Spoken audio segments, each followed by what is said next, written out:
তো ফজরের নামাজ সবার আগত কোন নবী পড়ছে?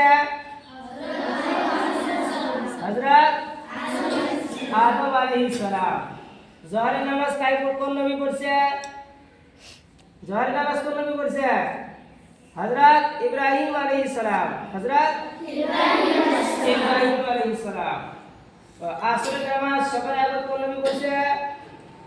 হযরত উজাইর আলাইহিস সালাম। হযরত উজাইর আলাইহিস সালাতু ওয়াস সালাম। মাগরিব কোন নামাজ কোন নবী পড়ছে আগে?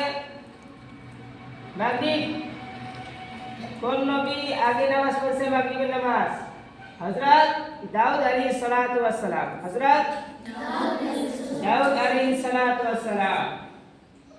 আর ইশারের নামাজ সবার আগে কে পড়ছে?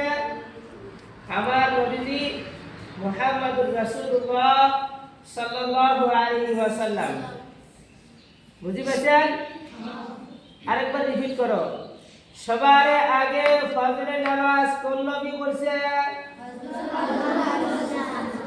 জোরে বল।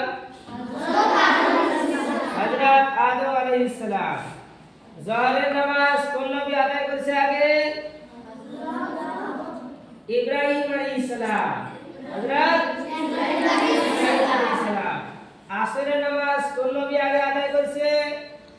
হযরত উজাইর আলাইহিস সালাম। হযরত উজাইর আলাইহিস সালাম। মাগরিবের নামাজ কোন নবী আগে আদায় করেছে?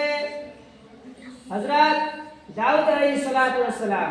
হযরত দাউদ আলাইহিস সালাতু ওয়াস সালাম। আর ইশার নামাজ আমাদের সবার প্রিয় নবী জনাবে মুহাম্মদুর রাসূলুল্লাহ সাল্লাল্লাহু আলাইহি ওয়াসাল্লাম সবার আগে আদায় করেছেন। এই তো হলো পাঁচ ওয়াক্ত নামাজ। এই পাঁচ ওয়াক্ত নামাজ আল্লাহ তাআলা আমাদের আপনাদের নবীকে মেরাজের রাতে আল্লাহ তাআলা ইনাম দিয়েছেন। কি দিয়েছেন? ইনাম। এই 50 ওয়াক্ত নামাজ থেকে কমাইতে আমাদের নবী 5 ওয়াক্ত নিজের উম্মতের জন্য নিয়ে আসছেন, যে নিজের জিন্দেগিতে এই 5 ওয়াক্ত নামাজ পড়ে আখিরাতের জন্য তৈরি করতে পারে। তাই না? ইনশাআল্লাহ আমরা সবাই যাদের উপরে নামাজ ফরজ হয়েছে তারা নামাজ পড়বো তো এই 5 ওয়াক্ত। ইনশাআল্লাহ বল। ইনশাআল্লাহ হবে।